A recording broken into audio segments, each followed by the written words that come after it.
true. Okay.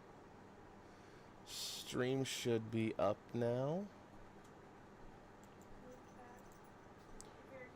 And we can see this lovely Debtor's Knell right on the screen.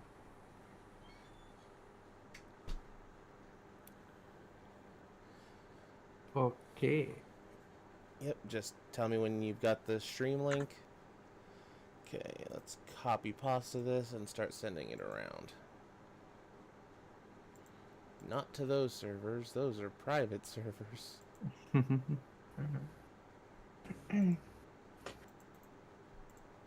Paste.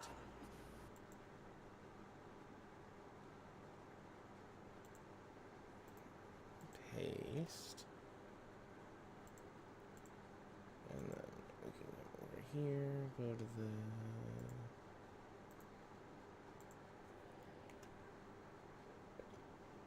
Okay, so before we begin, is there any specific cards that you want me to bring up first? Since I'm just on Gatherer. For the topic of stealing? Well, just for the topic of deck building philosophy in general. I know we were going to start with stealing. I was thinking pulling up Zen Triplets because that's my prime example of one that I want to play. Just I can't in an online format because I don't feel stealing is comfortable. Fair enough. The other one that came to mind was that Beholder. The blue-black one. I don't remember his name. Beholder one? He's from the first Dungeons and Dragons set. You're not thinking of Are you Xanathar, thinking- are you? Yeah, Xanathar is the one who top decks off of people. Yeah, Xanathar, who's still technically a stealer. Yeah. It's a little different, because he casts spells off the top of your library. But That's yeah. fair. But it's still the same concept to me. My prime example is Marquesa of the Black Rose. Okay. So, we'll just start with Zen Triplets. We'll start the discussion there. By all means. You bought grandma something. Oh, okay. Just the hot dogs. You still have like $15 or something. Okay.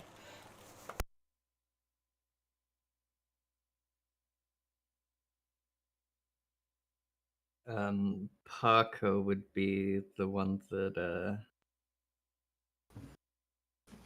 I actually have a deck for stealing. There's also Yasova Dragonclaw. But that's slightly different. I'm more okay with that in an online environment than Paco. It's because you don't keep things, you just sacrifice them away for value. Exactly. There's two very different kinds of stealing. You're just playing Rakdos Sacrificing Commander. Without the black. Which makes it harder.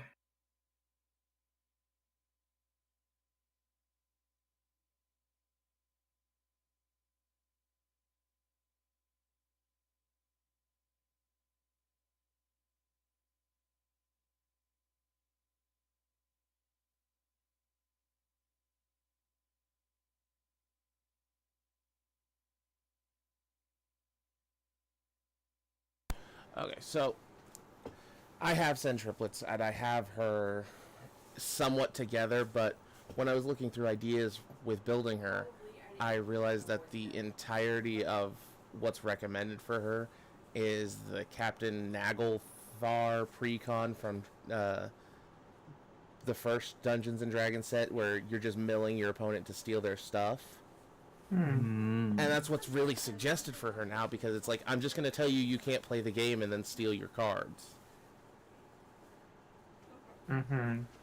And while in a real-life environment, I feel it's more comfortable to do that kind of effects, because I'm sitting with people that I personally know, and we can recover our cards fairly easily. Me having to write down what a card does and then remember that I have it in an online space is a lot different than having the physical card on my playmat. True. Yeah. That's definitely the hardest part about these types of decks. just ignoring the, bad feels aspect of a lot of these commanders. That's also why I never considered picking up Xanathar, because in my mind it's the same situation of I'm just taking other people's stuff and I have to remember that I took it. Yeah, I think Xanathar is a bit of a more tame example than Centriplet. Because Xanathar goes off of your top deck, it's a lot more randomness, whereas Centriplets rips things right out of your hand. And also, I know they both have the you can't cast spells during this time sort of deal. Yeah. Yeah. Both stop your And, opponent from casting or from doing anything. The big difference is Xanathar actually makes it somewhat easier to cast the opponent's cards because you can spend mana as though it was any color. That's true. Yeah. So Centriplets used to be worthless. Yeah, and until people found out about Celestial Dawn, which just cheeses the game.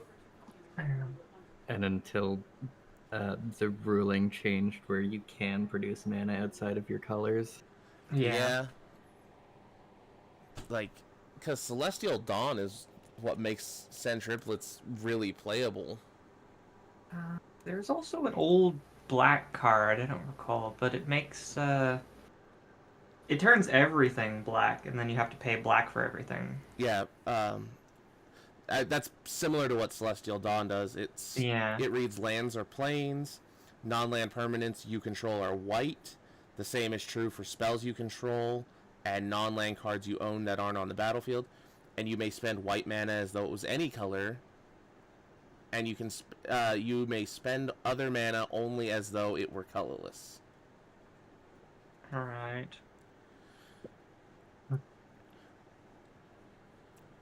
It's just, and then there was also the Chromatic Ori that also let you spend mana as though it was any color. Yep. Yeah, Chromatic Ori is nutty. Yeah. And there was a lot of things that instigated her becoming somewhat viable. And Yeah, but it was definitely the rules change that really shifted things for her. I agree there. But you were also bringing up Marchesa. Yes. Marchese. Mm-hmm. The Black Rose. I suppose I might as well clarify that. I believe Magic itself pronounces her Marchesa. I usually go by the actual pronunciation of the name in Italian, which is Marchesa. That's fair. I mean, that's like the whole, what's his name from Eldraine? Old man that puts lands and creatures and shit into play. Old man. Chulane. Culane? Oh, yeah. Yeah, that would be. How he's, Hullen or something like that. Is it? I always assumed it was like Gaelic or something. I believe so. I believe he's pronounced Hullen. Cullen? Because it's Celtic. I've always Celtic, heard right? it pronounced Culane. Yeah. Kool-Aid. Well, you can tell the difference because there's a Cuchulainn, who is a Celtic, Right. That's figure. Lancer. Hero. Yeah, that's where I'm getting all this from. Yeah, so you can tell the difference in pronunciation through those two cards because they're both Celtic and they're both spelled differently. And if you see the CH in Cuchulainn, it makes a K sound, which would make me think it's Cullen. But according to other sources, it's pronounced Hullen because the C is silent. Interesting. I could be completely off base here, and I will accept if I'm wrong. Well, but anyways, back to Marchesa. This is one of my oldest decks. Yeah, she's kind of bullshit. Just from looking at her abilities at first value, from looking at her initially, you don't really think of her as a steel commander, but because of how it is worded where things enter under your control, she enables you to steal things with Act of Treason-like effects, and then sacrifice them, and as long as they have counters on them, they just go right back onto your side forever. Yep, and then you also have access to support the cards that have literal support on them, to help Mhm. instigate her ability to steal with those active treason effects. Yeah. And while in the case of my deck, that's not the primary game plan, it is a thing that the deck is known for and is why it generates a lot of bad feels. Yeah, I've Yeah. seen this card cause a lot of bad feels, especially back when like Primeval Titan was legal. Mm-hmm. This card did not. It was not your friend if you played a Primeval Titan, especially with all the blink cards back then that just blink to your control. Mm-hmm. So you could just be like, I'm gonna steal your Titan. I'm gonna blink this like 27 times. And now I have every land in my deck. I am glad wizards have tended towards blinking to owner's control, Yes, even if that was there are definitely a couple exceptions still. that was Yeah. definitely an oversight on their part, Mm-hmm. and then they have gradually phased all the effects like that in. It's the same with Oblivion Ring and its similar kinds. Just True. old wording that allowed for abuse that they have since corrected by printing new cards. For the most Yeah, part, because there's still some Changing the that they. two triggers to be a single trigger. Yeah. But they've also still printed cards that do just what we were saying, where they just blink under your own control. It's mostly in white now, but they still Yeah. exist. Yeah. Hmm. And like a friend of mine and I were talking, and he understood the concept of like theft cards as well from my perspective, because we have a mutual friend who plays Captain Naglfar, and he was like he agreed that in a contained environment where you're playing with only the people that you know, it's a much more understandable effect. And I think he would, because he also, the same person that plays Captain Naglfar wanted to play Marchesa, and when I explained that you can play her without stealing people's shit, but she likes stealing people's shit. Yeah. She becomes very strong once you start stealing people's shit. Yeah. Mhm. I mean, even just being able to constantly res your own things is powerful enough. Yeah. There's a lot of ways I can abuse her abilities. Yeah. What's another good? Actually, we'll pull up Captain. Captain Nagathrod. I think is it N''G? Got it. Yeah. And then, so we have Captain Yes. Nagathrod here. Cthulhu. Mm-hmm. I think what makes him another commander I don't enjoy playing against is how easily he enables his own abilities compared to older cards. Yeah. I actually have this guy in the 99 of my Scarab God deck. I haven't really gotten to do much with him, but yeah, his ability is very strong. Mm-hmm. Also on that note, Scarab God is another similar sort of deal with stealing your opponent's things, but at least in my opinion, I think it's a lot less bullshit because the things are already in the graveyard, but maybe that's just my own justification for it. I mean, it really depends on how they get to the graveyard. Straight from the library, my dude. Exactly. And that's what enables Captain Goober. His is Captain free, though. Elephant. I still have to pay for my shit. This man is just gonna have several different names this stream. Yeah.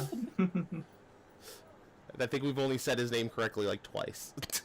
But yeah, keeping track of your opponent's graveyards in an online format is very tricky.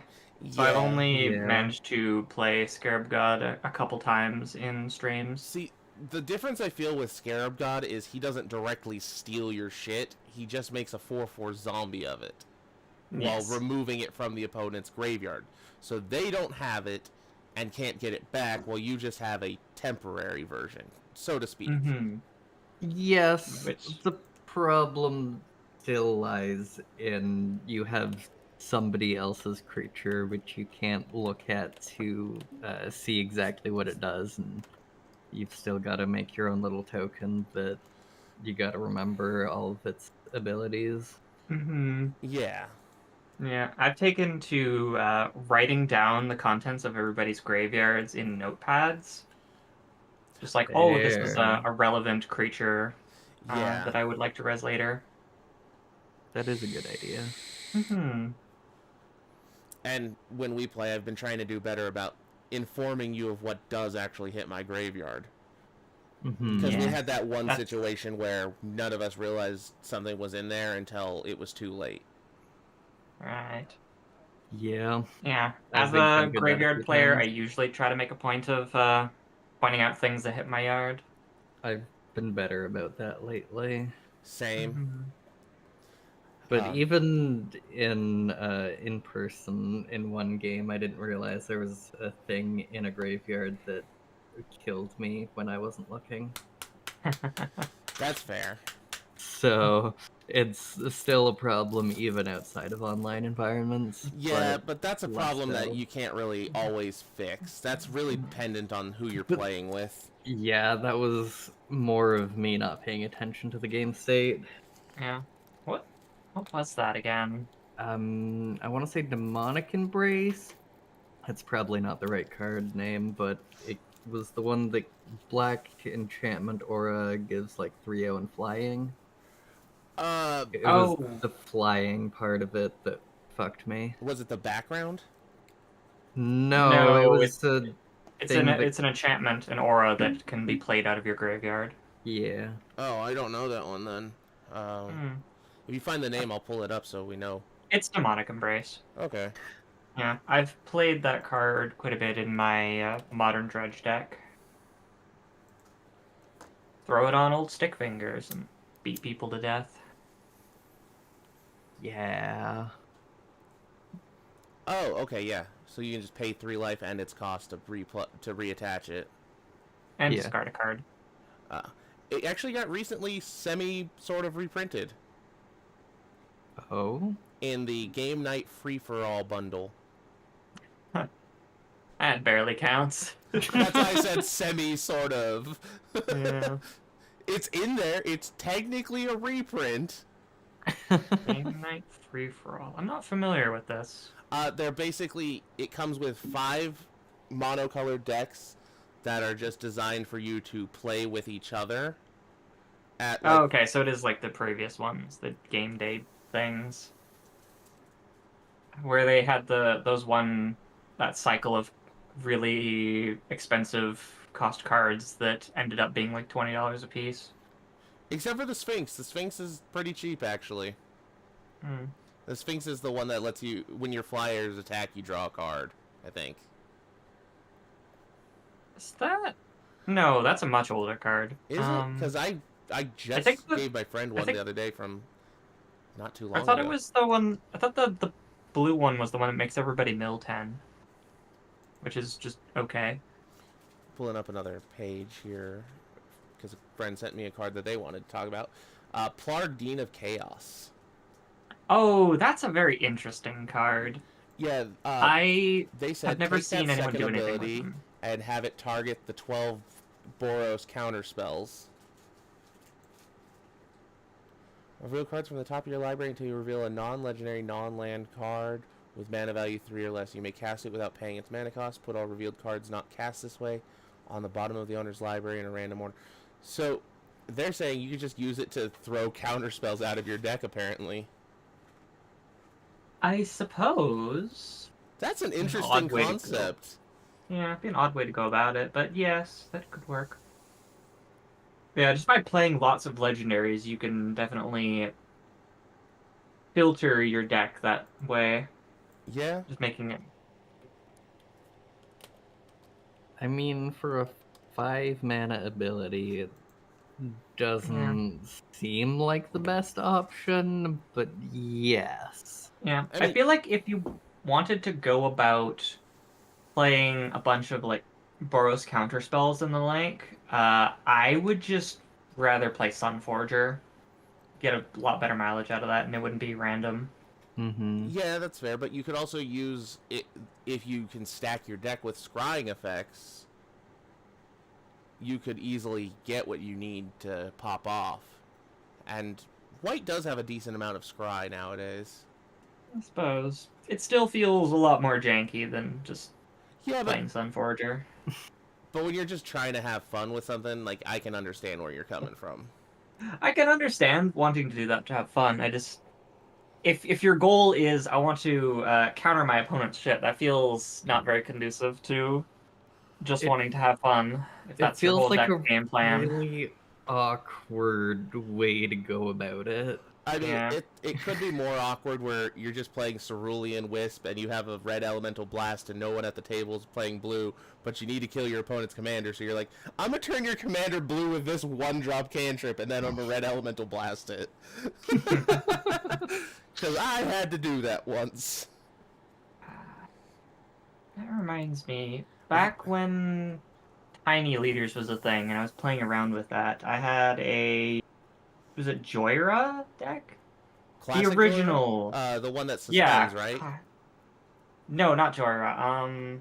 Jaya Ballard. That's the one. Ah, Mm. Yeah. The original Jaya Ballard, and one of her Cast abilities Mage. was destroy a blue permanent. Mhm. yeah, that's her. I think her 1-cost ability. Yeah. So Yeah. you could run the spectacles or whatever that just change the colors of things on the fly. There was surprisingly degenerate things you could do with her for such a weird commander. I actually have the, I think it's the game day promo of her. Oh yeah, I got her in the Fire and Lightning deck that came out like 12 years ago. I think it's Mhm. been longer than 12, sir. Probably. Seeing as that set that came from was about 15 years ago. Yeah, but it was the Fire and Lightning reprint deck that I'm I believe talking it's about. which- 2010. 13 years ago? Yeah, that makes sense. Yeah. I remember getting it really early on, and when I started playing Magic, I won it from an event, which is Yeah, cool. 13 years ago. It's only worth $38 now for the entire deck if you just bought it. Damn. But if you wanted to buy it out of box, you'd be spending a pretty penny. Uh-huh. Whereas the Jaya Ballard herself is 50 cents. Yup. Yeah, but she's just a really cool card. Yeah. I never really did a whole lot with her, though. They The clarified a spell little. shapers in general were quite cool. My friend clarified a little bit. They're like, the caveat is you don't even have to run a bunch of legendaries. You can just make all your counter spells be the 3 or lower cost. For Plarg. Yes, Yeah. it just seems really awkward to do in red-white for counter spells. Yeah. Well, again, this is like a Like- fun idea, not like I'm like, gonna try and win right now. idea. Sure, have your fun, do whatever. It's just not something that I would do because it seems too awkward. I would go Yeah. more of a burn style for that. Which we can use to lead into the next thing. How do you feel about extra turns? Extra turns should be a game ender. Yeah. I don't mind an extra turn here and there. Just don't chain them. Yesterday, I literally had to take 3 turns just to try and figure out how I was going to win. And they weren't long turns. They weren't like, I'm gonna do this. No, it was, I'm gonna spend the 7 mana to get 3 Nexus of Fate copies. I'm gonna take the first extra turn to play my Wand of Wonder. I'm gonna use it to try and get something out of it. I use the next one to do the Wand of Wonder again to get a little bit more setup, and that turn is where it ended up hitting a game-winning combo. So it wasn't like I was taking 15-minute turns. It was, I'm going to play this, take the first turn, get myself something to establish. Yeah. I still feel like chaining extra turns is sort of a feels bad thing. And I have also been guilty of this before. I have run them in Riku of Two Reflections. I think I only ever have... Yeah, I only have 1 extra turn spell in the deck, but I have copied it before.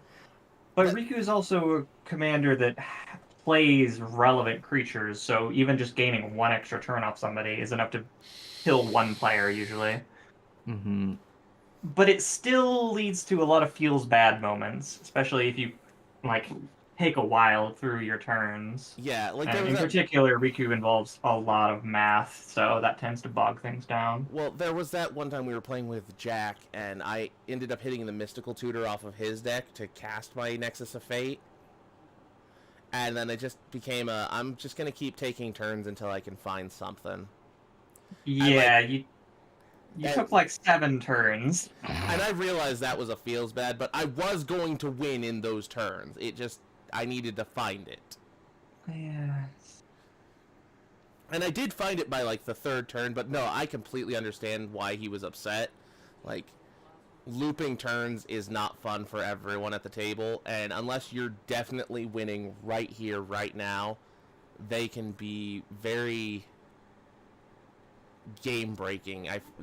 It's not game-breaking, it's immersion-breaking, I guess. Mm-hmm.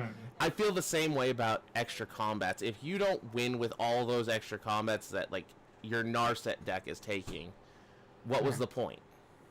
At that point, you're just playing solitaire with an audience. Yeah, and that's Basically. not fun for the other people in your group. That's why I don't Yeah. pick up Veyrin very often, because I do have 2 extra turn spells in them. They're both 7 cost, but one of them is Nexus of Fate. Mm-hmm. Mm-hmm. But my Veyrin deck is also not exactly the most optimized, so it doesn't have easy access to winning quickly. Yeah. Like, the only reason I won yesterday is because on the second Wonder Wand activation, I ended up hitting Over the Top. On the first one, I hit, what's it called? Bacon to a Pie? Not Bacon to a Pie, the one where each player sacrifices 3 creatures and I get 3 foods.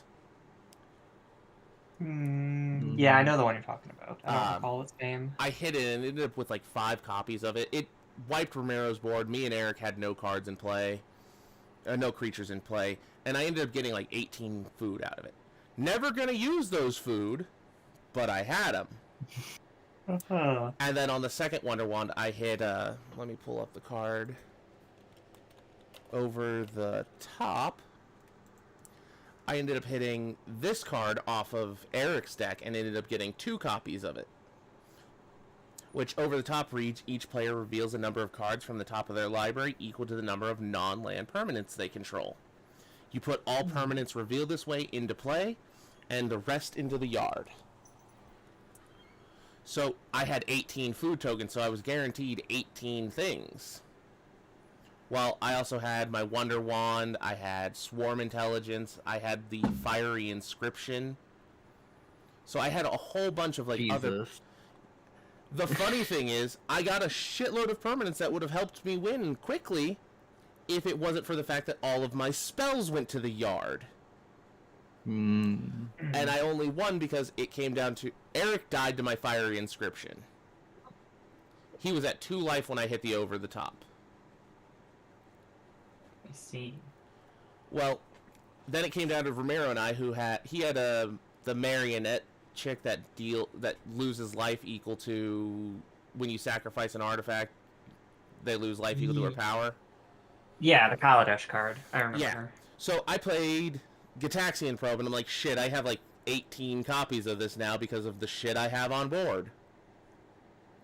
And then it just became a Romero sacrificing a food to try and kill me, and me responding with an instant. Romero sacrificing food, me responding with an instant. Romero sacking a food, me responding with an instant. And he had 6 mana open, and it ended up coming down to, well, I'm going to get myself down to 1 card in deck. I'm going to cast my Nexus of Fate. It's going to shuffle in. I'm going to draw it. I'm going to cast it. I'm just going to loop this until you're dead. Mm-hmm. So it wasn't... Disgusting. I didn't take extra turns there. I just had to get to the point where I could kill Romero with the spell that took extra turns. Reasonably, it could have been done with any card that puts itself back in.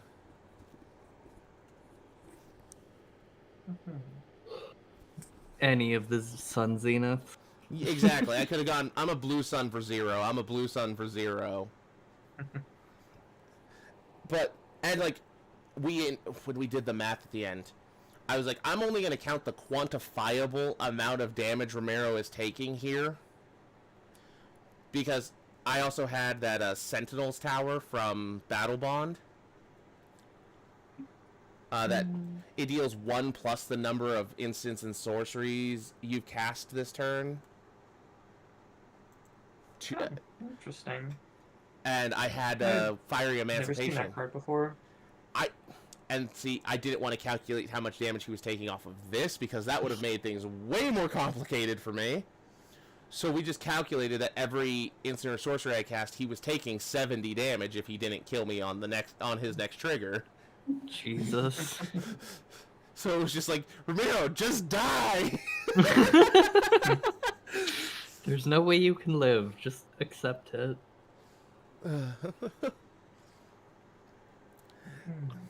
And like, see, and like that, like I said, that's another situation where any card that shuffles itself back into the library would win. It's just I happen to have Nexus of Fate as the card in the deck, Right. which actually probably made it harder for me because I was having to spend a bunch of mana every time. But that's neither here nor there when you have like 500,000 red mana available. Yeah.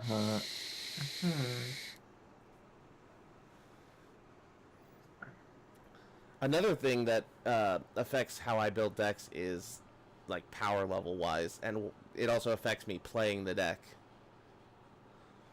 Like, I have Gitrog Monster built together, but I don't play it ever because it's just not fun to play Solitaire when you can't be affected by pretty much anyone. Mm-hmm. And that's what Glacial Chasm really does to the game. Yeah, it's a nasty sort of card. And like, I understand that I could tune the deck down, but it's like, I put the effort to build this together. If I ever play against a group that's okay with this thing, I have it. That's fair. I've got OG Kalia deck, which is my oldest commander deck. That I bought it when it came out as a pre-con way, way back. 2014, I believe. Sounds about right. Which I never play because everybody hates Kalia, even though the deck really isn't that good. It's because of we'll just call it generational trauma. Yeah. In the grand Yeah, scheme of things, Kalia's not even the worst offender. Like, there's a lot nastier stuff these days, but the feels bad moments of having a 7 or 8 drop just cheated out and being flung at your face on turn 4 is. yeah. I mean, Or hey, even on great. turn 3.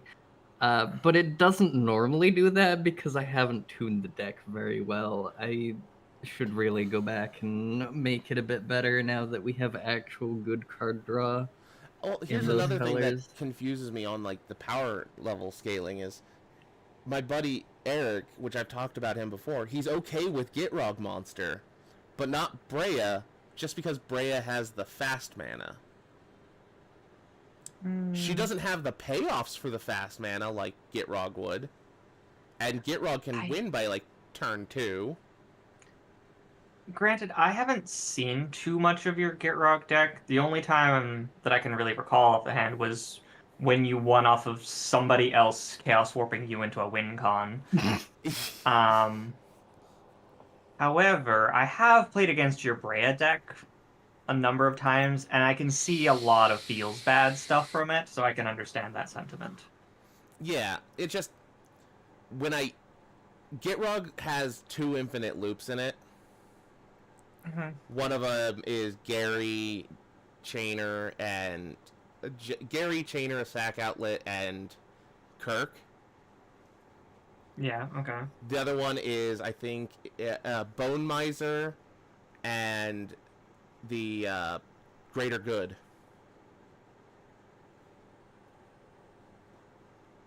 Mm-hmm. And I have the Eldrazi in the deck, so I can just keep shuffling around. It's actually what happened to one of my buddies online. They were like, I'm going to swing for game at you. I'm like, shit, what do? And then I was like, oh, that's a combo. I'm just going to loop my deck until I hit Dismember 7 times to kill your board. Yeah. So the main feels bad sort of card or things involving Brea is one, having a commander that is instant speed removal. Generally doesn't go it's not popular. I have experienced this a lot in the past because I used to play OG Tesa, and people really hated that deck. Especially instant speed removal that can get around indestructible. Yeah, Yes. I understand that. Uh, But the other thing with Brea is she plays a lot of really salt-inducing cards like Dockside and Smothering Tithe because they're all artifact generation, but they're also the cards that everybody hates a lot because they're busted. Yeah, but I could argue that when the person that's complaining about the Brea deck runs Winota, Ugh. Winota is a CEDH tournament winner. Brea just kind of like, I have cool cards, and you've seen it I firsthand. can't speak for the other people in your play group, given that I've never played against them. I know, but you've seen it. My Brea burns herself out quickly. If she doesn't win early, she burns out quick. That's kind of how I feel about my Kalia deck. It can do things early, but if it's disrupted, there's no card draw and nothing to get me back into the game. And that's how I feel about my Dragon deck. Is if I just start playing the dragons early, or I get a explosive amount of mana, it just turns into well, I'm just gonna keep casting these huge ass bombs every fucking turn. Yeah, the problem with Ur-Dragon is, as long as you have the mana to actually play Ur-Dragon, you can take over the whole game in one turn. Yeah, and I also have things like the Dragon Broodmother, who's making me 1/1 dragons every upkeep. Mm-hmm. So by the time Ur-Dragon does hit, if I have that out for 2-3 turn cycles, I'm just going to be swinging and drawing 15 cards.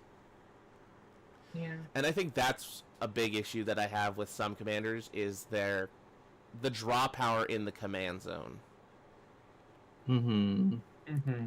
When you have consistent and solid draw power in the command zone, it can make it so once you play your commander, you're just going to take over the game. And that's why I've never picked up a Tymna.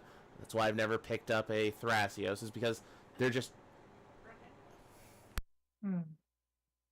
Yeah, I'm not a huge fan of Thrasios, to be honest. I'm not a big fan of the partner commanders in general, to be fair.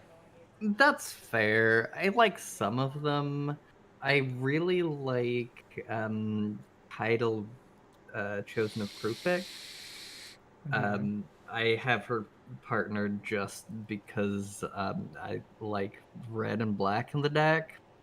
I don't think I have any partner decks anymore. I used to have 11 and the blue-white chick that she can partner with. That makes mana for artifacts. But I didn't really enjoy the deck because I was just too focused. And then I ended up finding out that I had a combo in there because of an old card that I really enjoyed. I had Mind Moil and Quasar. Which I'll pull up Quasar real quick. Because with Mind Moil, I'm going to cast this spell, I'm going to put my entire hand back, and I'm going to draw that many cards. Now, someone is losing that much life. Yeah. Mind Moil is just Arjun, the OG version. I love Mind Moil. I've had it since I built my original classic Niv Mizzet deck. Because I just wanted this was back when... Oh, this card. I mean, Quasar could easily be replaced by what's the colorless artifact creature one? Psychosis Crawler. That's the one that I have in the Keitel deck. Because I just want to draw cards in that deck so that Keitel can produce lots of mana so I can do more things, like draw more cards. Yeah. And that makes sense, because it's when you find accidental combos, that's also sometimes a feel bad moment. Yeah, I've done that before. Yeah. I forget Putting a Mind Whale in that deck would be fun. Mm. Regarding partners, I have played with a fair few in the past. The only one that I'm currently running right now is Crom and Tormod. As is usual for partners, they're kind of the deck is based around one of them. In my case, it's Tormod, and then Crom provides me colors and a clock. But I don't think they're too bad. The problem with Yeah. partners is usually that some partners are a lot better than others. But in Yeah. general, I think that like most of the partners are pretty fine on their own. Tymna and Thrasios are definitely outliers. Well, Thrasios sees a lot less play now in Mhm. competitive. Tymna is the one that's, if you're running a partner, you're running Tymna. That's fair, I suppose. I've had Tymna for a long time, but I've never done anything too exceptional with her. She's just I- so good because she can give you up to 3 cards every combat step. Yeah.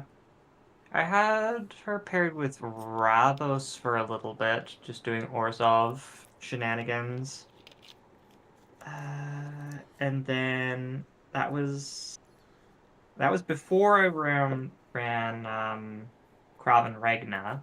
That was deck, and then eventually that deck became Aura, just doing cleric stuff. I want to get not Romero, Izzy. I want to get him Bruce Tarl just because it's Braum. Yeah, that'd be fun. Bruce Tarl is a pretty fun-looking commander. I think he would enjoy Bruce and Tana. Isn't Tana the one that makes saplings? Yeah, but it's an elf. I guess. He likes elves. Give him elves. You do like elves. Yeah. I feel like he's mentioned he wasn't keen on Tana before. No, he's just not keen on cards that he doesn't really know much about. He's always been that way.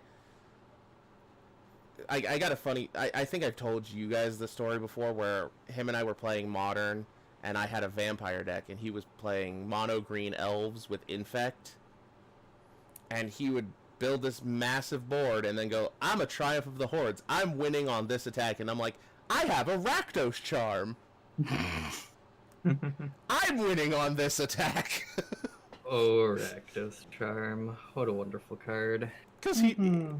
I mean, when you give your shit Infect, you have to watch out for the backlash. One of the notable times for Rakdos Charm for me was I played... I don't remember the name of the card, but it gives you a 1/1 Pegasus for each life you control, or each life you have. Storm Herd. It's Yeah, that's eight the one.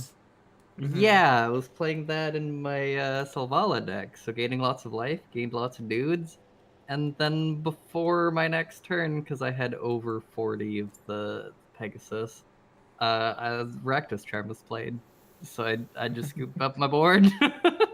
Scoop up your Pegasus. Yup. Me that did that. I remember bamboozling someone with a Rakdos Charm at some point. I was Not playing the my time vampire that I'm deck. thinking of. Mm. And so I'm going to start with Patrick. What is your preferred style of play? For me, And then your least preferred style of play. so I am very much into graveyard shenanigans and value. Those are like my two modes. So Reanimator is your big thing. Yeah. I also like tribal a lot. Okay. Yeah. Things that I don't generally vibe with much are combo. Like value-based combo, fine. Infinite combos, no. That's fair. So, like, as much as I kind of like the idea of Spellslinger decks, I tend to find them very dirtily, and they just don't do much. So I've slowly gravitated away from those style of decks. Okay. Yeah. And you, Kingsley? I have a lot of different play styles I go for. So you're like the As a jack of all trades kind of thing, would you say? And so he yeah, likes rainbow magic. as a known Wooburg player, I like Wooburg. Mhm.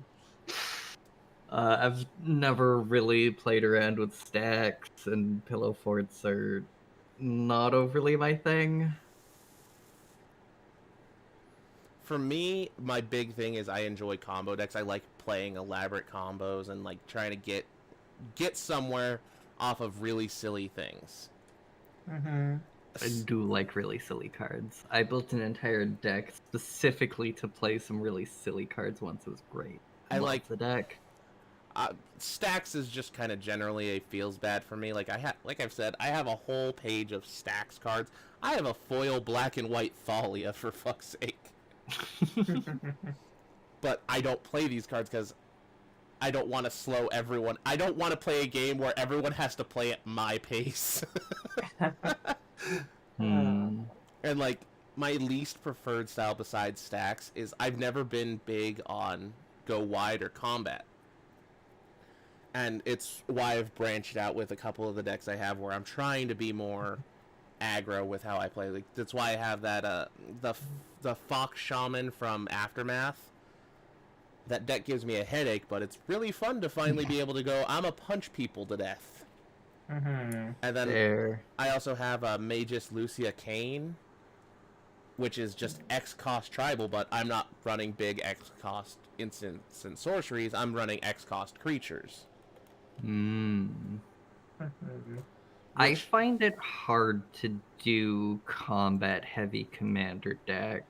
I tend to do 1v1 aggro more than commander aggro.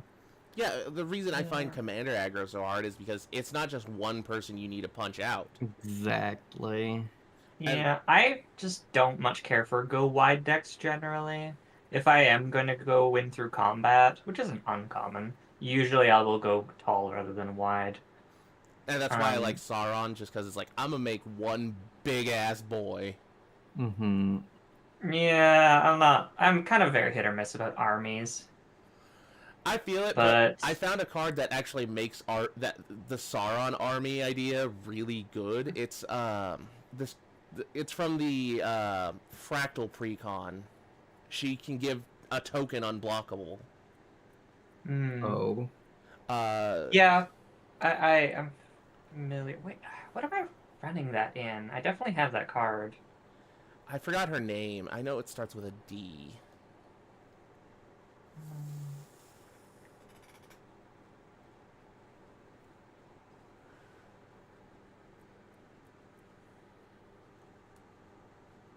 Unblockable. Yeah, I don't recall. But yeah, generally, if I am playing any sort of like, if I'm playing a lot of tokens, it's oftentimes to sacrifice them for value. Yeah. Aristocrats is another thing that I dabble a lot in. And I'm trying that too with my Tesa deck. That's why I built hers, because I want to dabble in. I want to build my tokens again, but also have that aristocrat style available. I'll be right back. I need to use the restroom. Go ahead and talk amongst yourselves. Okay. Let's see. Token unblock. Oh, you have her. Yeah, I want to say that's in my wizard's deck. Just copy an instant or sorcery. Get a fractal. Yeah. Bunch mana. Target creature token can't be blocked this turn. Hmm. I mean, that's nice, but I'm pretty sure there's other better ways of making something unblockable. Yeah, generally. It's more for the fact that she can also generate tokens. I think Yeah, that's why I'm running her. that's fair. Although, Though to be I honest, suppose having more than one is just for consistency. yeah. But also my Rainbow Wizards deck is kind of all over the place, which is why I I'm don't play Wooburg very often, because it tends to make things very cluttered and messy. Like, this is why unfocused, that's the word I'm looking for. yes, this is why you need something to focus on. Like all of my Wooburg decks are focused on something. Is wizards not enough?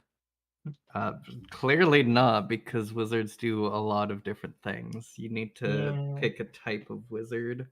I think the biggest issue with that sort of deck in the limited time since I have been playing it is that wizards naturally like to play a lot of spells. So playing a deck with a lot of wizards in it is kind of counterintuitive. True. So either you draw your spells and then you don't have any creatures to really keep yourself alive or to generate value, or you draw your value pieces and then you don't actually draw the spells with which to generate value. Yeah, I kind of feel that with my cycling deck. I either get the payoffs so that I can cycle for value, or I'm cycling things to try to find it. And then once I get the value pieces, I have nothing more to cycle to gain value from them. Yeah, that's why my cycling deck is a bit different in that sort of sense. Like, I don't really have that much of an issue because the cycling is more of a means to an end. It's a way to generate additional value rather than mean, being the primary game plan. Yours is also a 60 card, right? Yes, I do have the Yeah. benefit of being a bit more consistent in that regard, but it is still trying to do two different things in the sense where it is primarily a Sphinx tribal deck that is also playing a lot of cycling cards for value. Right. And the two do kind of mesh in a way. Mm-hmm. Yeah. Whereas mine, I built so that specifically so that I can use the resounding cycle because I think they're hilarious and love them. That's And fair. What's the Esper one for that again? yes, um, God, I don't remember which monocolor the colors come from. Is it Resounding the Wave. It's bounce blue? permanence. It would be the bounce one then, yeah. Yeah, I wouldn't run that in mine. Yeah, probably not. It's okay. One of the It's not one of the more useful ones, although I would say it's better than the green one. I really like the white one, Yeah, I would say that's the best one. and then I think the red one, Yeah, which is that was just 3 or okay. 6 The damage. black one is decent, Black but one although is funny because it's discard at random. that said, like just looking at it, I'm like, compared to him to Torok, it's so bad. Yeah. Which is why I never did anything with them until New Perspectives came out, and I'm like, holy shit, I can do the thing. Mhm. Because cycling them for free is hella value. Yeah, yeah.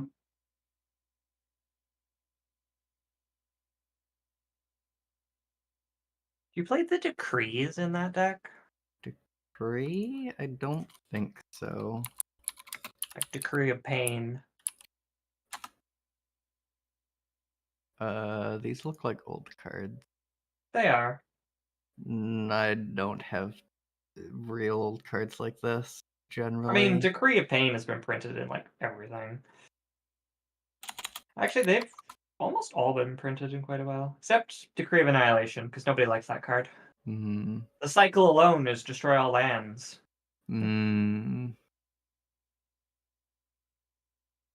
I should acquire some of these. Decree of Pain is only like 75 cents for a cheap version. Yeah. I might have a Decree of Pain lying around.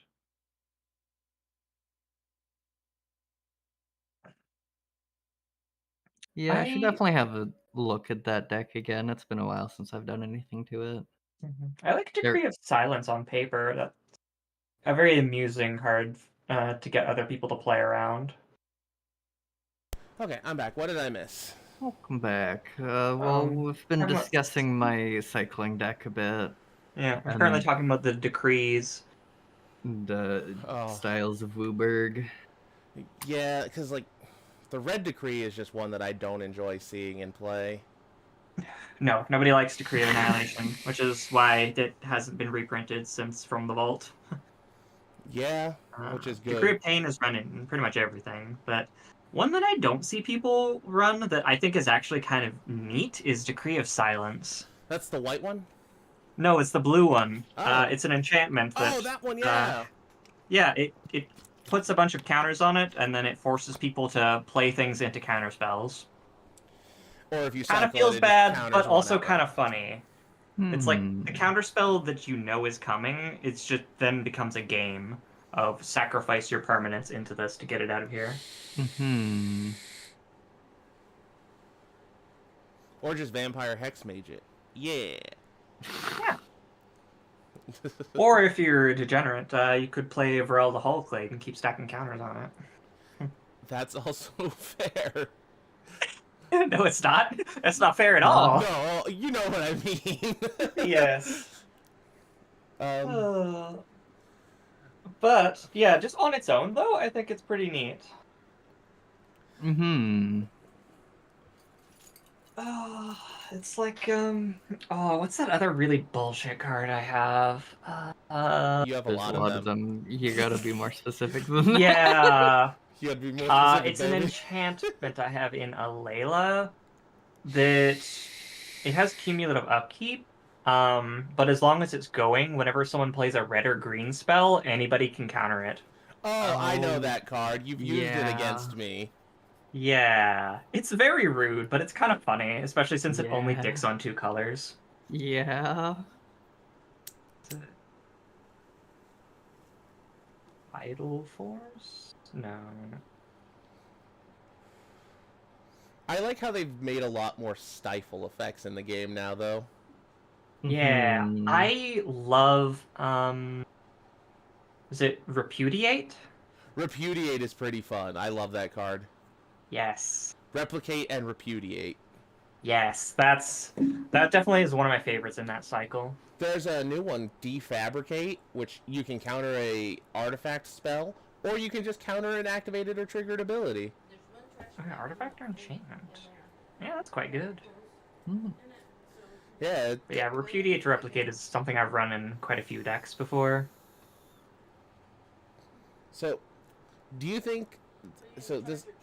A discussion that I've been seeing a lot is, do you think wish cards should be allowed in Commander? No, not really. Like, I okay, mean, so I could understand lessons, but I think just any wish might be a bit much. yeah, lessons are an interesting example because the cards Mhm. themselves aren't too powerful. I think that they're honestly like the best part about tutoring is trying to find an answer to a specific problem. That's generally what I like about tutors.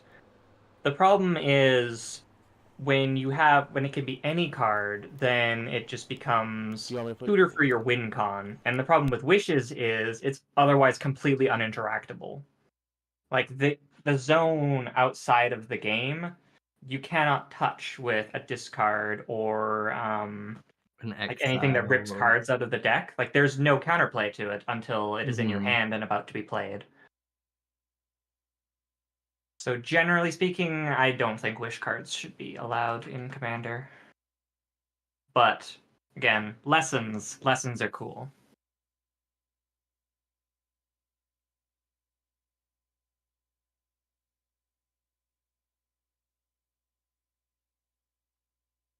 Now, if you allowed lessons in, would you only allow them to search for in your colors?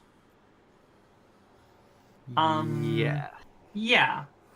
Yeah, it's the same thing with companions, really. It still has to be in your color identity. Which I know makes it a bit awkward with the lessons because they're all hybrid, but I think that's not fine. all of them. There's a bunch of colorless ones which I like. Oh yeah, you're right. There are a For few colorless example, ones. anyway. There's also a lot of monocolor ones. Mhm. Oh, so on the subject of Plarg again, I thought of if they can fit Zerda as their commander, they could make it a lot more viable. Or not commander, but companion. Yeah. Because then it turns his ability into right around where you would put a counter spell.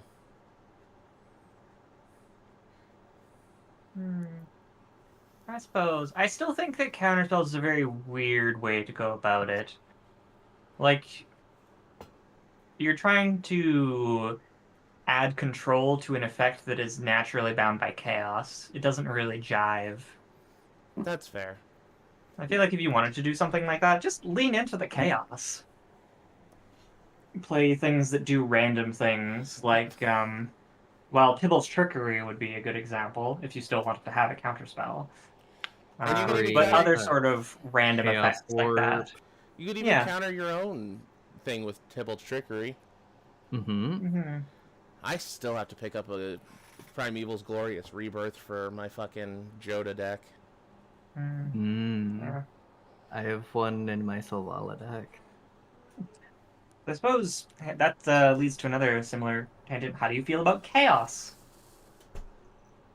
I am okay when it's not taking everyone's cards, putting them back in the deck, and then fucking over one person.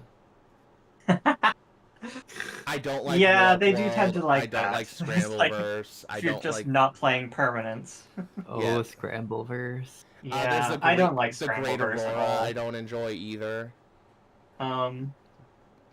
There's that Goblin game. Oh God, we have one person that we play with who really likes Goblin Game and trying to copy it with God. Hive Mind. He likes Yeah. several, and he keeps trying to justify it. Goblin Game once is okay. It's when it's being copied like 4 times that it becomes obnoxious. I had Yeah. one friend who we were gonna allow them to play One with Death, which is the 1 black instant you lose the game. And then him and I broke it. God. Because it's like, why not just play Hive Mind and make everyone else lose before you do? Of Yeah. course. I'm gonna play One with Death. Each of you is gonna get a copy of it. Starting with the last person, you lose the game. Next person, you lose the game. Next Uh-huh. person, you lose the game. And we're like, Mine yeah, will resolve last. so and I don't lose the because- game. Yeah. Mhm. How do you feel about instantly losing the game combos? Like, not combo, but like cards that say you lose the game if X is done. I mean, technically it's better than just winning the game, but it leads to more feels bad moments. Like, one example I'm bringing up is Phage the Untouchable with Fractured Identity. Hmm. Or that, I think it's Lich's Mastery, where you choose one each upkeep, and the last one you get to choose is you lose the game. Hmm. Like, I mean, if you're running those kind of things, it's the bargain you make. But, like- while playing it. But if you give it to someone else, they lose the game, and it feels bad because they didn't do anything wrong. That's the Yeah. part when, yeah. Because Yeah. like my buddy Romero, he has Goat Mom as one of his commanders, and he has 9 lives in it, so he can just be like, "Oh, I'm not going to lose the game. You're going to lose the game to my 9 lives." Uh-huh. mhm. That's not great. And his But- Yeah. deck's entire concept is, "I'm gonna just hurt myself until it's at the point of popping." But, Yeah. things like gain an extra turn, but at the end of that turn you lose the game, or something like that. That's fine, unless you're playing Yeah. Obeka. Yeah. Right. Obeka's just a busted card in general. I think she's incredibly degenerate. Yeah. But she's so underplayed. And that's fine. We don't need to see more of her. True. So here's the real bitey one. How do you feel about the Thassa's Oracle shit? Do you think Thassa's Oracle should have ever been printed? No. Absolutely not. Like, Labman, I am perfectly fine with. I think Labman is a very, like, fair and balanced, relatively speaking. But Thassa's Oracle completely breaks it, because there's so much less counterplay you can do with her. Yeah. Yeah. Labman effects are great. I love them. Thoracle is a bit much. Yeah. Even though I did win that one game with Thoracle. Yeah, you Mhm. degenerate. Not like I've done that on turn 2 before with you guys. I mean, to be fair, I had more than just the Thoracle for a win con in my hand. Mhm. Also, I want to wheel back for just a moment. Regarding Chaos, there is one Chaos card that I really do like on paper, but I've never actually seen it played. Oh, At least I've never had, not in any of my games, and it's called Thieves Auction. I've heard of it. I've seen it in action. Am not a fan. So it has all of the like the notes of a Chaos card, but it is completely controlled and it is all bound in strategy. Because everybody in turn order takes a card from the collective pile of all the permanents that are on the battlefield Yeah. until it's just Ah. everybody's cards are redistributed.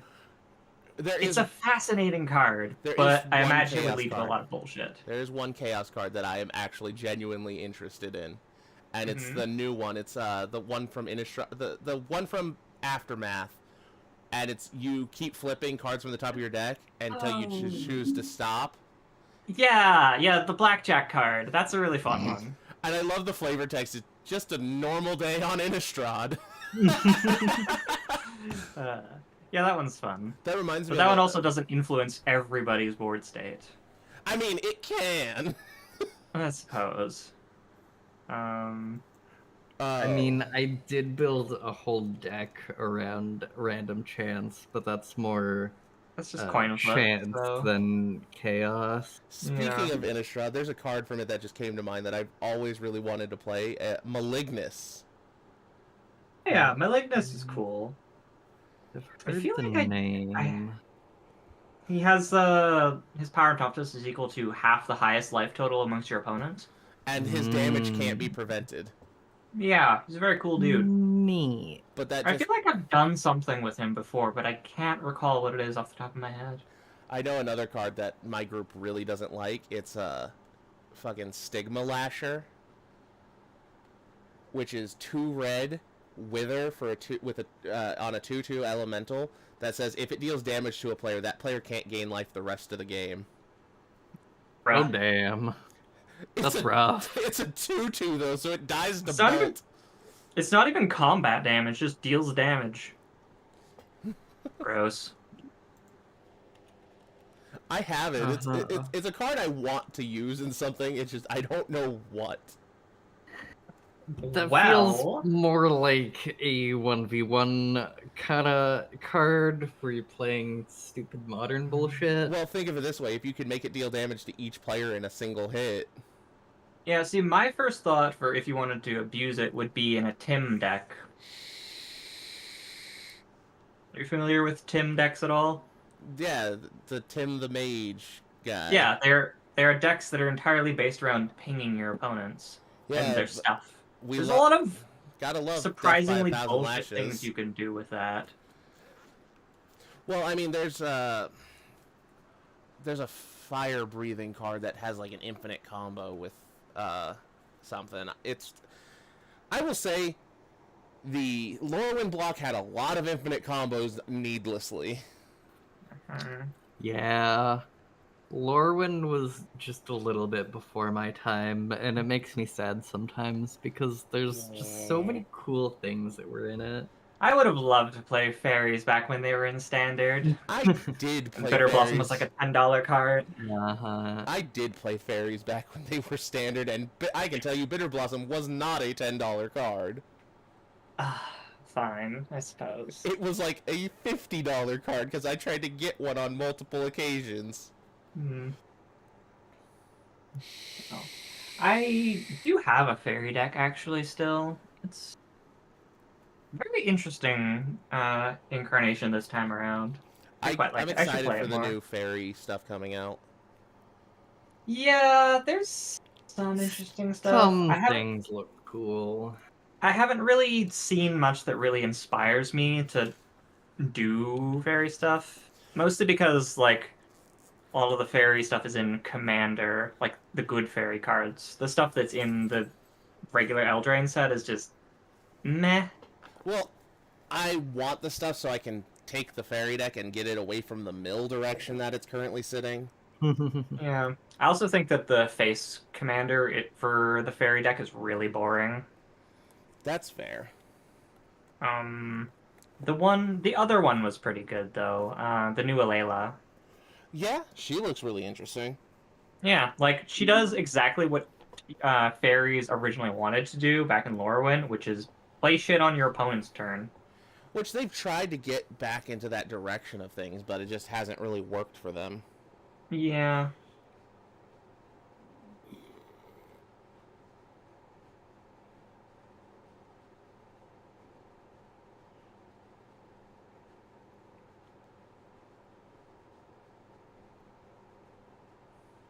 Yeah, playing things on your opponent's turn is an interesting strategy, but it can become degenerate very quickly. I would know. I have a deck like it. So, have Me you too. seen the new Secret Lair that's like the baseball card version of the original 5? No, I haven't picked up No. a secret lair in a while. So, Yeah, it's same. the original 5 Planeswalkers that were released in Lorwyn and done in baseball card style. Mm. And one of the comments I saw on it was, Johnny was traded to the Phyrexians for 1 season, but damn did he put in work. And I think that really fits the whole vibe of the baseball cards. Fair Yeah, enough. fair. There it is. I know we've got on tangents, but one more. How do you feel about Tybalt just kind of getting shafted again? What's up with Tybalt this time? Remember, he got stabbed by his own tail and then thrown off a bridge and then was gone the rest of the Phyrexian arc? I do Yeah, not remember he- that. Exactly. He got a single He card was of not artwork. featured. He was not featured in the Aftermath cards at all, or not even Aftermath, just the whole All like will be saga. ones. Yeah, he had one His card only with card- artwork on it. Was a fight spell, which Tyvar just had stabbed him him. getting dunked on by Tyvar. Tyvar? Yeah, Tyvar. That's him. And then Tybalt. and then in the story, he was thrown off of the porcelain bridge, and he's just gone for the rest of the arc. Yeah. Tybalt just catching them L's. Mm-hmm. Always. I mean, he still got a grander send off than our boy Dak Faden. No, Dak Faden got a whole ass fucking cinematic for dying. He got a cameo in a cinematic, and he had 0 showings in the set itself. Hey, at least he got a cinematic. Tybalt got a fight spell. Fuck, what's his name? The Gruul Planeswalker, the Bolus killed it off screen. Fuck, what's his name? Xenagos? No, not No. Xenagos. Xenagos was killed by Elspeth. No, it's the little shit wrecker. The I mean, Xenagos got killed in Theros, which means nothing's conclusive. No, he was killed by the- Domri Raid. yeah, Domri Raid, yeah. no, the way that he died in Theros was a definitive death. He got killed by the Godsend. Which in the lore is like, if you kill a god with this, they're dead for good. Okay, sure. Mm. Honestly, that's kind of a shame. I thought Xenagos was kind of a neat dude. Xenagos was a cool dude. He was just a planeswalker who ascended to a Yeah. god via party. He got 2 fantastic cards, and then we never saw him again. Yep. Domri, on the other hand, got like one got, like, good 4. card. At least. He got like 5 cards, but only one of them was good. I And then he disagree. got I think there's a fridged. few of them. Wait, which one are you thinking is good? The one from War of the Spark, the one that, Okay, the 3 mana rare one. yeah, that one was really good. Like, I haven't seen. Yeah, that's the best one. He only has 3 cards. No, Mhm. he has 4. Yeah, 4. That's what I thought. He has his original one, which I thought was going to be amazing, but the fact that he starts so low and his emblem is at 7 really hurt him. Yeah. The rare one I think is probably the best. Mm-hmm. Then there was Chaos Bringer, which got the Mythic Edition treatment. Yeah, Chaos Bringer I think is pretty solid. And then there's City Riot in Smasher. general is just a very good mechanic, so him just giving that to anyone, pretty good. And then there was City Smasher, Yeah, that's the stupid pre-con one. Planeswalker intro pack ones. They're never good. Yeah. I don't know. The Oko was pretty not as good as the set Oko, but he was still decent. He's an interesting one. I remember wanting to do something with him, just never ended up doing anything with him. But I have the card. Same. But yeah, he was interesting because he can just turn into a creature. Do you like think Oko's gonna get a new he just Planeswalker? becomes a copy of something. Like, do you think Oko's gonna lose his spark, or do you think he's gonna keep being a Planeswalker? Probably keep being a Planeswalker. Because we know he's showing up on the Cowboy plane along with Vraska and Jace. Yeah, that's pretty cool. Interesting. Which they've already said only one Planeswalker per set from now on. 1 to 2. Also, Really? Yes. yeah, apparently Huh. Oko is also somebody's dad. Yeah, there's this fairy Mhm. guy in the current Eldraine that is his son. Yeah, Yep. that's interesting. He seems to be doing things And people. Oko canonically fucks. correct. I mean, that's Although, like on the if you saw his splash art, like, is there ever any doubt? I mean, no. let's take a moment to sidestep away from Magic and go, Virgil from Devil May Cry fucked and had Nero, and then Wesker from Resident Evil fucked and had Jake, I think his name is. I really kept up with either of those series. I don't know either. That of them at said, all. Wesker is pretty hot looking. Yes, but Wesker hates humanity, yet he fucked. Just throwing that one out there. I mean, Dio hated humanity. He And also he's still fucked. fucked. yeah, but I think that happened before he became a full-on vampire. Nope. No, it was after. Oh. No, it was after the 100 years in the coffin at the bottom of the ocean. Yep, I mean, it was before then too, but also Yeah. afterwards. that's why Jarno is a Joestar, Yep. because he fucked with Jonathan's body. Uh, God, Yup. JoJo's so weird. Right? JoJo's is a very weird series. It's wonderful. I But yeah, I think there are at least 2 good Domri cards, but I do agree Anarch of Bolas is the best one. like, and the way Domri got killed was just so anticlimactic. Yeah. I mean, as far as him as a character, he was just kind of there. Yeah, but I mean- exactly. He was there. He didn't do anything, and then he got killed. he Yep. got Dak What's the Faden, point except of that he got a this? card.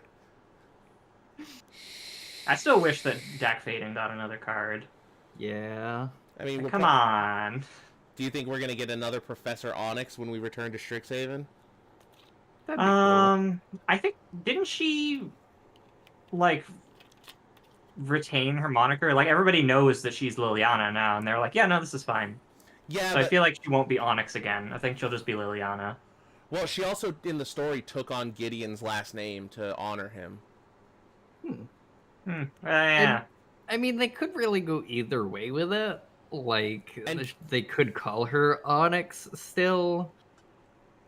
If they wanted to, it doesn't really matter, That's even though ano- everybody knows. That's another story beat that just kind of upsets me. It's like, you killed Gideon in a shitty way and made it so he can't come back. I mean, I never liked Gideon very much, so this is fine. I mean, I didn't either, but he was still an integral character. Yeah. Like, I mean, I like him more than I like Jace, to be honest. That's not a very high bar to set. I mean, You're not Jace is- wrong. Jason Broska probably lost their spark. Jace is God, incredibly if only boring as a character. His those romance with two- Vraska doesn't save him. If only that actually was anything and not a thing for 5 minutes in Ixalan and then everybody forgot about it. Yeah. Well, like I said, Jace and Vraska and Oko are returning on the Cowboy plane. I'm here for Cowboy Plane, regardless of what it ends up becoming. Maybe Jason Vraska will retire into a little cowboy house and the cowboy plane together. That would be Like an them okay own a dude conclusion. ranch and live out the rest of their lives. Yeah, Um, that would be a good conclusion to their characters, right? we're getting another Ravnica, but this one's murder mystery at Karlov Manor. Yeah, that sounds pretty cool. That one is kind of Honestly, cool. I'm here for Karlov Manor. Yeah, I like the Karlovs. Same.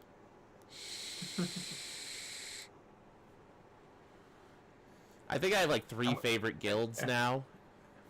Do you think Uncle Carl will come back? No, know who needs to come back? Uncle Istvan. God damn it. I don't actually know much about the Karlovs. I just wanna go there. Yeah. I think Uncle Istvan needs to come back. Does he? There's no reason he shouldn't have been a legendary creature. It's because Istvan is a family name that gets passed down, so there are multiple Istvans, right? No, he's an old hermit. He's alone. He is the singular Istvan. Neat. Yep. Yep. He's a cool card. Yeah, that's fair. Maybe it's cousin Istvan that's coming. Maybe he's secretly a Karlov and he was just like, no, I'm done with the mob. I'm going into the wild. Yup. Even though he's originally from the dark. That's okay. Who needs to lore when you can make up your own lore? I'm glad that there's a lot less planeswalkers now, though. Yeah, that's fair. I'm sad. I'm largely indifferent to it, but as long as we don't have the Gatewatch anymore, I thought the Gatewatch was a really dumb idea. Oh, you mean the And it Avengers? proceeded to be a dumb idea the farther it went on. I conceptually liked it at first, but they didn't really do enough with it. What I didn't like is the fact that they're like, oh yeah, Elspeth is here. She died on Theros, and then she died here. And now it's, well, you need to make a choice this time that you've died to become an angel. Yeah. Like, conceptually, it's like, Sarah, I have died twice. Where were you? Yeah. I mean, I suppose at the start of the Gatewatch, it was dumb that they actually killed one of the Eldrazi. They didn't kill They should it. not have. They killed it. No, they just put it back into the ether. Did they? Yeah, they just killed its physical form that it can They- regenerate. And it was 2 of them they killed. They channel fireballed the Eldrazi, and only one is still around. And she's in the moon by her own volition. Yeah. Yeah, that'll So- be interesting when that comes up again. If they do bring all 3 of them back, I would be more okay with it. But from what we know now, there's 2 of the Titans dead, and the other one exiled herself. So Mm-hmm. they really should have done more with the Eldrazi. They were too powerful. Yeah. And so was Bolus, and they milked him for decades. And Yeah, then, Bolus was a much more interesting villain, though. In my That- opinion. that's Just having be- a evil dragon mastermind That's manipulating things. because they fleshed out Bolus a lot more. yeah. I mean, they can't really do too much to flesh out the Eldrazi.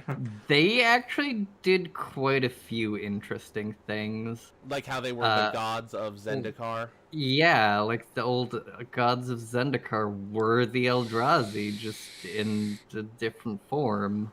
Which Yeah, I think that was more like just people's interpretation of the Eldrazi. I would, It was. I would Yeah. still like to see like a merfolk Eldrazi being Ulamog and like all of that. Because like an angel Eldrazi Emrakul would be so dope. Mm-hmm. But then Yeah. they just went with generic Eldritch Abomination. And just kind of threw away the whole nuance of it. Remember, Yeah, like. 15 flying squirrels kills Aeon's Torn. Mm-hmm. True. what they did in Innistrad was kind of cool as a way of recontextualizing them into the like because they're already sort of cosmic horror aspects, so leaning into Mhm. the sort of Cthulhu mythos inspiration was kind of cool. Yeah, As like a one and done thing, yeah, pretty cool. That like was as like a the best thing they could have done for the Eldrazi. conclusion to the mess that they had painted themselves into, yes. I don't like how quickly Innistrad recovered is my big issue. Also true. I mean, well, from the Eldrazi Menace, I guess, but Innistrad is a plane that is constantly plagued with a myriad of bad stuff always happening. Like, at the end of the day, the Eldrazi Menace, that's just another Tuesday for them. Yeah, but I think I would have liked to still see like some like Eldrazi people trying to get back on with their life without Emrakul's fucking control. I was just about to say, having no remnants of it seen at all the next time we were there was kind of. Yeah. Like it would have been Even cool to see like a cult sprout up that was like still worshiping the Eldrazi. Maybe they had come to worship Emrakul in her moonbound form. yeah, Yeah, like like that would have made some sense. Instead, it's just like, ah, nope, just normal Tuesday. We cleaned up all the tentacles. We're good now. Yeah. something akin to the mythos of the Zendikar gods, which were the Eldrazi, pop up on Innistrad. Even if we only got to see it in a couple cards, would have been really cool. That's another thing. Yeah. Like the 5 monocolor commanders, or not commanders, 5 monocolor gods of Theros, they were all corrupted. We only saw Heliod. Mhm. Yeah. Also, although she had a really epic final death, I still kind of want Mommy Avacyn to come back. Same. I would love Avacyn to come back. Plus, She was so cool. she technically can as long as Sorin remakes her. Yeah. Question is, will he? Maybe. Probably Once he's not. done. He Maybe doesn't- once he's done being angry with Nahiri. Yeah, he doesn't seem to be in the creating mood much these days. And we know that there's Sorin, Ugin, and there's one other planeswalker that can't lose their spark. Because they're old ones. The Oh. OGs. Interesting. Orin, Ugin, and Nahiri. Nahiri technically only lost her. Oh yeah, no, she did lose her spark. But that wasn't because of the desparking. That was because she put it in a Hedron. Oh, That broke. interesting. And the Hedron broke. Huh. That was. Huh. Yeah, Strange. I guess she just removed her spark to prevent her body from being corrupted? she Or removed rather, it to prevent He- her spark from being corrupted? Yeah, that's what she did. And then she saw a Johnny show up like, what's going on? Why is everyone dead? And she's like, I hate you. You're a planeswalker. I'm gonna kill you. And then she fucked up and crushed her own Hedron. God. Yeah. Nahiri used Well- to be a cool character. Yeah, she was aight. But now Kind we- of lived most of her life just on pure vengeance for Soren. And I it wasn't even his fault. I I mean, mean, it partially before was. that, he- Okay, Mhm. yeah. Him putting. I guess her being stuck in the Hell Vault, that was his fault. Having Zendikar being fucked up by the Eldrazi, that was more Nissa's doing, But he could have prevented it. I guess. He had one of the keys. Him, Ugin, and Nahiri all had keys to the Hedrons. Two of which were indisposed, and someone's like, I can't be bothered. Yeah. Yeah, I mean, back when all we knew about her was that she had a title of Lithomancer, there was a lot of little things describing her that seemed really cool. Yeah. Like how everyone thought she was Stoneforge Mystic for a long time. Yeah. And turns out that was just a normal person. Yeah. And then she's just some angry planeswalker that hates people for some reason. Yeah. Well, she As is a- she is starting the Anti-Planeswalker Coalition, which I believe Sir Ginger is joining. Oh, interesting. That- That how Huh. would that even work? Like, Nahiri's stuck on Zendikar forever now. No, she's not. The Omen paths exist. Oh, right. Yeah. I guess that works. Huh. And because she like vehemently hates planeswalkers now because it's like every time something happens, it's those damn planeswalkers. Yeah. Yeah, She she's was just one of become them. the, like, grandpa sitting on the porch screaming, "Get off my lawn." Yeah. As a character, I've always been really mid on Nahiri. As cards, though, she's got some pretty good ones. So Some of not them are kind of mid, but not counting her original release as a mono white commander, I think that the red white one had an amazing set of effects. the mono white one I did like. That was her original. The one I actually like the most is her one from, was it Battle for Zendikar? No, the one that works with warriors and equipment. That's the one from War of the Spark. No, not that one. Not the uncommon one. Let's see. Warrior. Let's just pull up all the Nahiri cards. Nahiri. There's Nahiri, Heir of the Ancients. That's the one. okay, the one from the Zendikar Rising. I yeah, don't remember which one of these is what. that one's cool. Yeah, like it plays off of what the original Nahiri was doing, but it kind of gives a little bit more for you to work with. So I think that she's actually a really cool build around.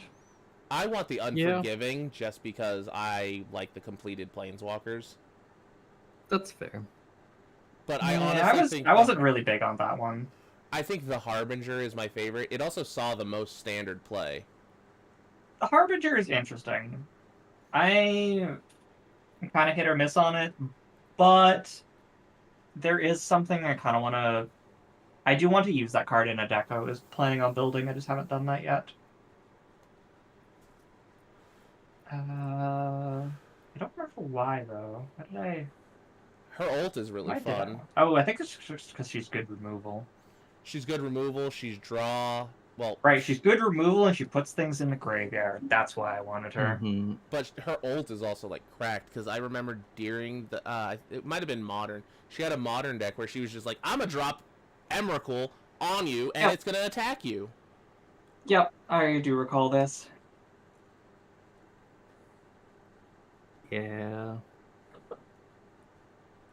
But yeah, the two that make warrior or make things and then auto equip, those are the ones that I like. Mm-hmm. Auto equipping artifact or equipment to creatures is real cool. But Which is why I have those kind of effects in my mono white equipment deck. so here's another subject. How do you guys feel about Plane Chase? I like Plane Chase. Pretty cool to play like one game on in a session, but it can bog the game down. Or it can warp the game Definitely. in a very bad direction very quickly.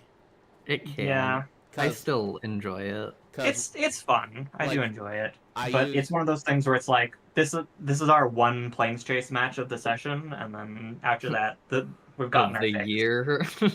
like I was playing a Plane Yeah. Chase game with Eric and Romero, and we started the game. I got first. I rolled. I got Chaos, and it was the plane that gives you Wooburg as your for the Chaos. And I'm just like, Damn. okay, before I've even played a land, I'm going to play Miram, Sentinel Worm, Yeah. Yeah, and it just yeah. like, Sometimes it can make things just way too swingy. the game just went out of. I won that game by like turn 5 because it was just like you can't stop me now. Mm-hmm. Yeah, you definitely have to edit the plane chase deck for your own 'Cause, like, whatever. We hit a couple that were just not fun, like the Furnace Layer, where a player chosen at random discards a card, and if they discard a land, they lose 3 life. Well, the player chosen at random was Eric all 3 times. Yeah. And it's just like, that's not a fun game interaction. Yeah. Yeah, there's definitely some planes which should not be played just because they're bullshit or too random or Mhm. something else. I think Nephalia is another one that I just don't enjoy. I like Nephalia. Well, you like graveyard shenanigans. Not everyone Of likes, course. but not everyone likes milling. Yeah. Because when you don't get to play your deck because you're not able to planeswalk, and everyone's like down to 6 cards in a commander game, it's not really fun. Yeah. What's the other one I like? There's one that makes you everybody just draw a bunch of cards. I don't recall There's them. 2 of them actually. There's the Yeah. Kamigawa one, and then there's No. Panopticon, which is everyone draws an extra card every turn. And if you roll Chaos, you draw a card. No, it wasn't that one. It was like draw cards, game life. Oh, that one. Okay. The Chaos is you draw cards equal to the number of counters on it, and then the normal one is you put a counter on it every upkeep and you gain that much life. Is that it? Pretty Maybe sure. maybe I'm confused. There's a few nice ones. There was a time Jund was also pretty good. there was a time where we hit like 5 board wipe planes in a row.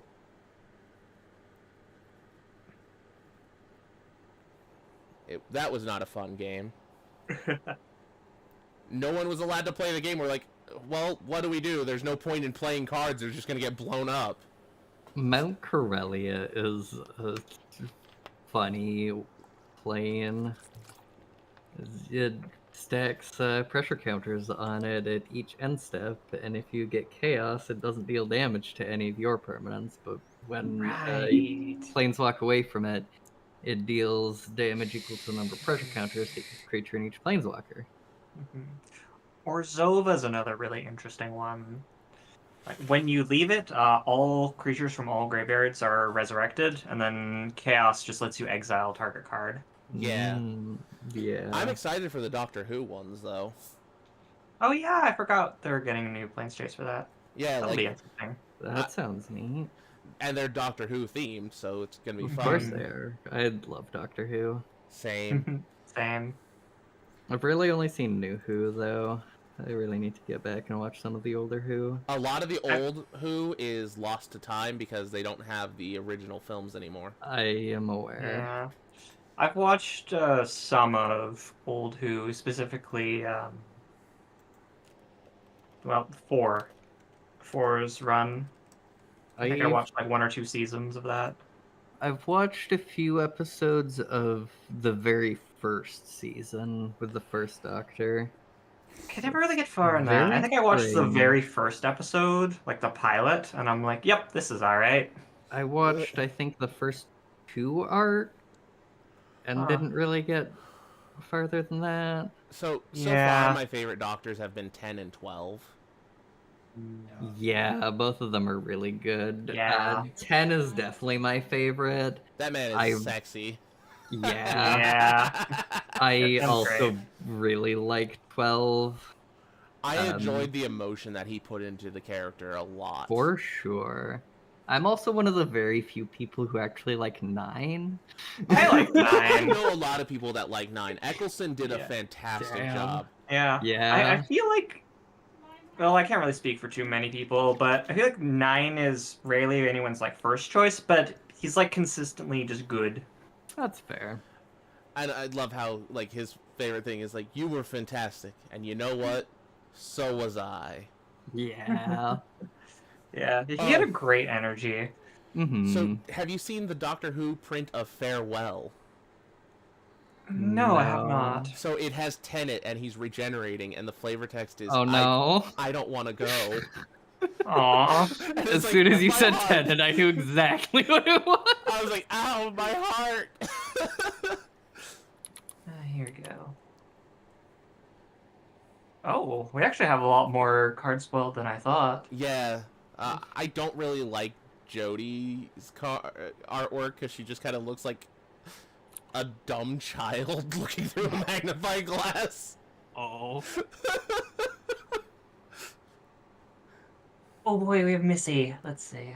Non-artifact creature dies. What's a Cyberman? Oh yeah, we also have the Missy spoiled. Yeah, that's what I'm looking at right now. That's interesting.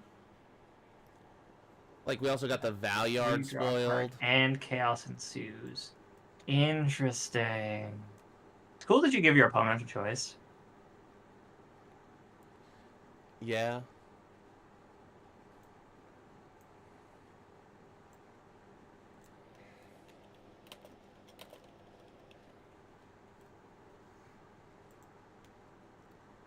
Magic Huh. spoiler.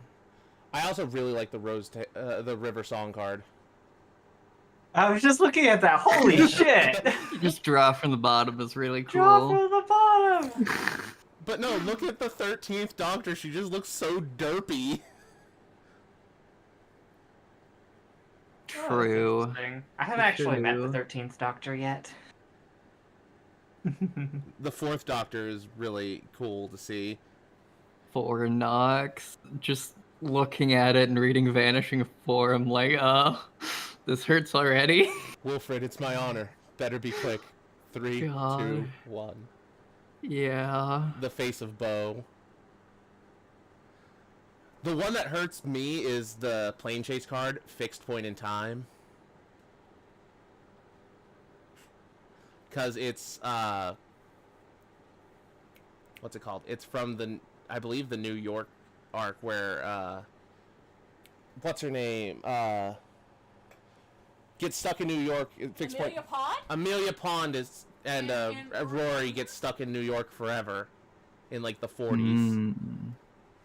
Oh, I think, yeah, I vaguely remember that.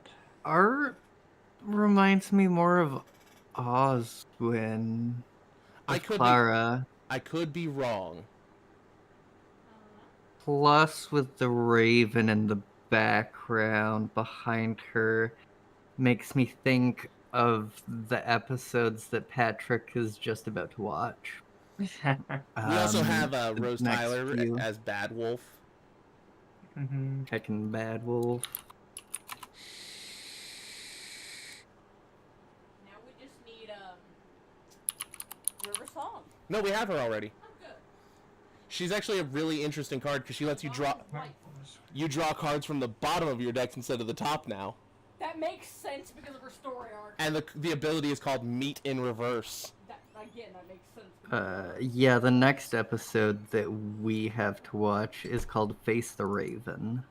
Oh, interesting.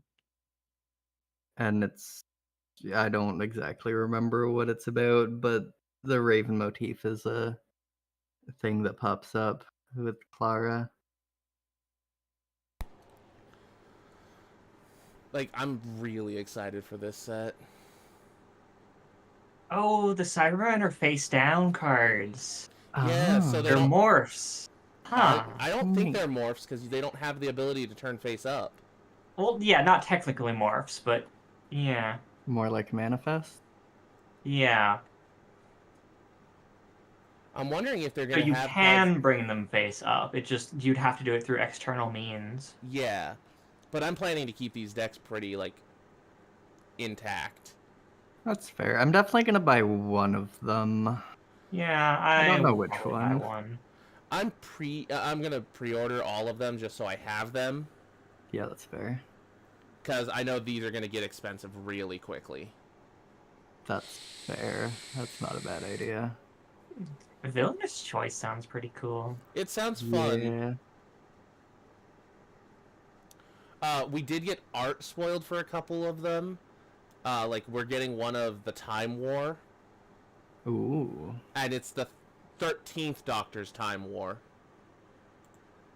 Interesting. Foretold. I honestly haven't Oh. watched much of 13. I haven't That's the seen Mummy any on of the her. Train. Hmm. We watched Sorry. that not too long ago. Sorry, which one? The Foretold Soldier. It's the Mummy on the Train. Ah.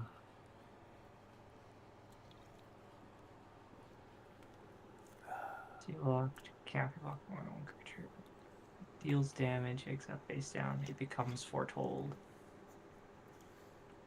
Interesting. Ah, So that's It- funky. It is a 6/6 for 4, so And So- it must be blocked by one creature. uh-huh. If Huh. able. so I'm gonna end It- this episode. Do you guys want to play a game afterwards just to fuck around? Sure. Okay. Yeah. Thank y'all for coming to watch. If you did, we'll probably be playing a game next week sometime with our buddy X again. Was a fun discussion. It was a Yeah, fun discussion. went on quite a number of tangents, but that's the nature of these sorts of things. So Yeah, I think we got Indeed. some things fairly well together. And goodbye, audience. Bye bye.